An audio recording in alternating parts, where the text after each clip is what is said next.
What's going on, guys? B. Scott, I'm here with Godzilla. And on today's show, we're coming to you live from the NFL Draft. It's day 2.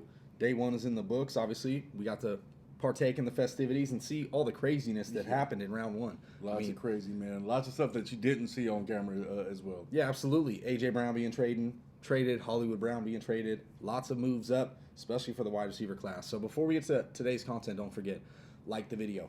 Subscribe, share, thumb bell, and then comment. If you have any comments about round number 1 or any of the rounds coming up, because we're going to have content every single day, drop in the comment section, and we'll be glad to give you our opinions. So let's start, first off, with the biggest move of the day. Yeah. And it's got to be A.J. Brown being traded to the Philadelphia Eagles.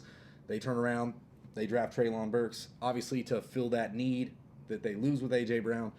And it's a little bit of a shocker to me. I mean, we knew that A.J. Brown was up for a contract. You knew he was going to be looking for a big number. And quite obviously, the Tennessee Titans did not want to pay. Yeah, that's crazy, man. Devontae Adams started a whole lot of shit.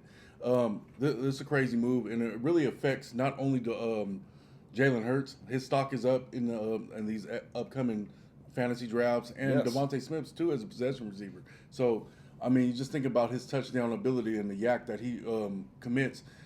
Maybe we'll see a little less rushing from Jalen Hurts this year, but I still think he'll have a safe rushing floor. You know what I mean? Yeah, of course.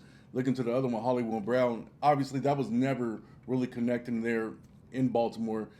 I don't know if it's actually his butterfingers or like the system just don't fit for him. Yeah. It'll be good connection with Kyler. Them losing Christian Kirk, he's guaranteed targets in that offense. Yeah, absolutely. It's actually a huge upgrade for if Kyler Murray does show up. Yeah. Obviously, he's still in with the contract also. So Hollywood Brown is a big upgrade for their wide receiver core. Knowing that Christian Kirk's out, you got A.J. Green, an aging star. DeAndre Hopkins, we know, especially recently, cannot stay on the field and stay healthy. So hopefully Hollywood Brown can fill in that good spot that Christian Kirk, was filled, and now he's going to be gone. But let's talk a little bit about the wide receiver class in general. We knew there was going to be 5, 6 potential wide receivers going into the draft.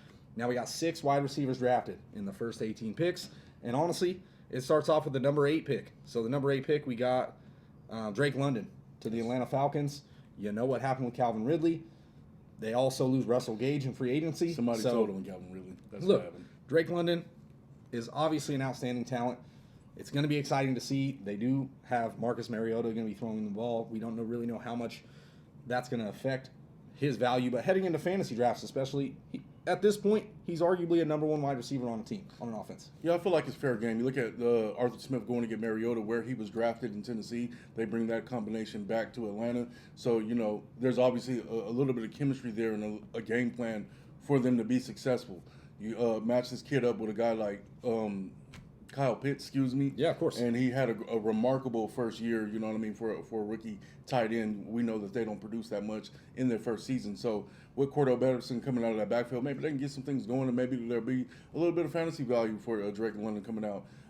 Comparison, he's more of a big guy, 50-50 guy, more of like Mike Evans, Kenny Golladay type guy.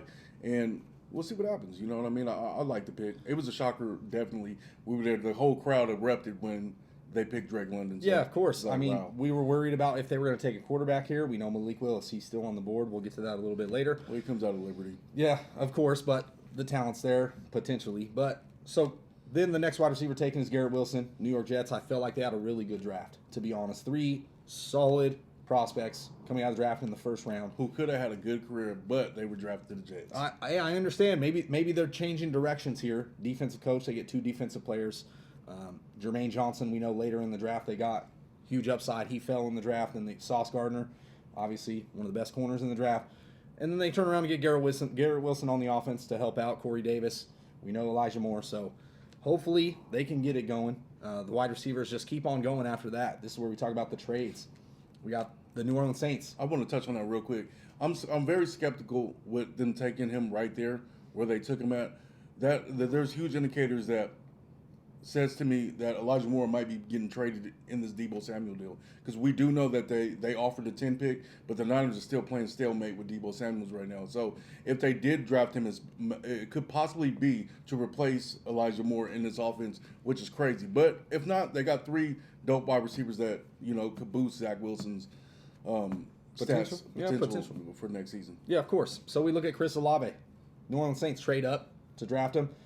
Michael Thomas, is he going to show up and play? I don't know. he sprained his ankle 2 years ago and still hasn't seen the field. So they say they got a good connection with each other.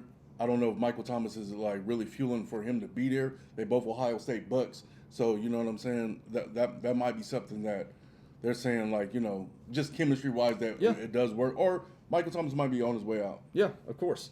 And then you look at the Detroit Lions. We got Jameson Williams being drafted right here, and I'll be honest, He did not want to go there. he didn't look happy. Didn't he throw the head on the ground? No, that wasn't him. So there's one or two players. So we got Stingley Jr., the number 3 overall pick to the Houston Texans. He didn't look happy at all being drafted. It didn't show it on TV. I'm telling you, that's buddy. the stuff that you didn't see on TV. Some of these kids did not want to be there. He dropped the hat. He did not look happy to be a Houston Texan, but that's all right. I mean, obviously he's drafted in the league and he'll be ready to play. Yeah, the Houston Texans are going to go through that until they start winning again, especially in the Deshaun Watson scandal. You know, they're going to have a lot of PR madness for the next couple seasons. So and then expect that to happen. Also, Jameson Williams didn't really look all that happy to go to the Detroit Lions here, but I think really it's a good spot for him. Jared Goff is a solid quarterback. Give him another weapon on the outside. You've seen what he was doing with guys like Khalif Raymond and you know, these guys you never even heard of. I think it's a good pick for him, and it gives time for Jameson Williams to get acclimated into the offense. He's coming off a big injury, and it's a team that's up and coming, I think, the Detroit Lions. Maybe they draft a quarterback here in the next class, but I still think it's a good, solid pick. They went up here, and this is where it started to change because there was a couple teams that were trying to make a run at wide receiver, and they just got jumped, and all these guys started to go. That's where all the movement went. Absolutely. So then you got the Eagles here trading up to get Jordan Davis. Great big talent here at the defensive end spot. We know the Ross, you know, just explosion that he has. Yeah. You've seen what his combine numbers were. Got to chase down a cow. That's the best thing to do playing Cowboys. You know what I'm saying? Yeah, of course. Twice a year. Of course. So, and we know he's going to a team which has got some good, solid veteran leadership up front. Yeah. So that's really good for him. It's a great spot. And then a couple wide receivers left. We got Jahan Dotson being drafted to the Washington Commanders. Hopefully that works out because, you know, Carson Wentz. He sucks. And then Treylon Burks. This is the pick in which it's A.J. Brown. Yeah. They turn around, they trade A.J. Brown, they draft Treylon Burks to obviously replace him. Yeah. You know, it's a rookie wideout coming in. Hopefully he can fill that void in production that A.J. Brown was putting on. You know, A.J. Brown is lightning. So lots of crazy stuff that happened in the first round of the draft. Green Bay also 2 picks, didn't draft a wide receiver. That's a huge statement from Matt LaFleur and them. Like, you know, you lose Devontae Adams. So, you know, what I know is that they don't run rookies. They drafted a rookie last year in Amari Rodgers, who's an excellent wide receiver. So maybe he comes out off the sidelines running this preseason, and, you know, him and Alan Lazard will a great 1-2 punch. We know those receivers typically just end up with astronomical numbers. So it's going to be one of them. We'll see. Yeah, of course. And then last thing, Kenny Pickett getting drafted to the Pittsburgh Steelers, number 20 overall. I had a feeling it was going to happen that way, and it did. It worked out for him. Yeah, you called that. He has a chance to come in and be the starting quarterback. He's going to have to duke it out, obviously, with Pistol Mitch Trubisky. I think he has potential to win that job. We'll have to wait and see there. Stay off the freeway. I'm telling you. And then Malik Willis. Okay, still available. He's still on the clock. He's probably going to end up going in the first 10 to 12 picks here today in round number 2, I would guess. The talent alone shows it, but obviously he's raw and he's coming out of Liberty, like you mentioned. Yeah, so I don't think anyone has ever been drafted out of Liberty at all. I mean, like, I think that's the whole problem with it. Athletically wise, he has all the tools. Yeah. You know what I mean? Combine, all the results were there. You come out of Liberty, bro. You ain't played nobody. So yeah, but I think he fits the bill with Russell Wilson. It'd be nice for the Seahawks to draft him. I think looking to replace a quarterback like Russell Wilson, there's a lot of attributes. Never know. Detroit could wrap around and come take him right now, too. So, yeah, like you said, in the first 12 picks, we're expecting him to get up out of here. Yeah, of course. And the running backs ain't been taken yet. We'll see that in about 15 minutes as we are shooting this video. Absolutely. Just right ahead of round number 2. So that's it. That's our round 1 wrap-up of the NFL draft. So don't forget, like the video, comment, subscribe, share, thumb bell, all that good stuff. If you have anything to mention, drop in the comment section. And we'll drop you one of these lanyards. Yeah, absolutely. Yep. Got our stuff. Come get some. Absolutely. So, anyway, for the first 4 downs, it's been B. Scott. Godzilla. And we out. Yeah.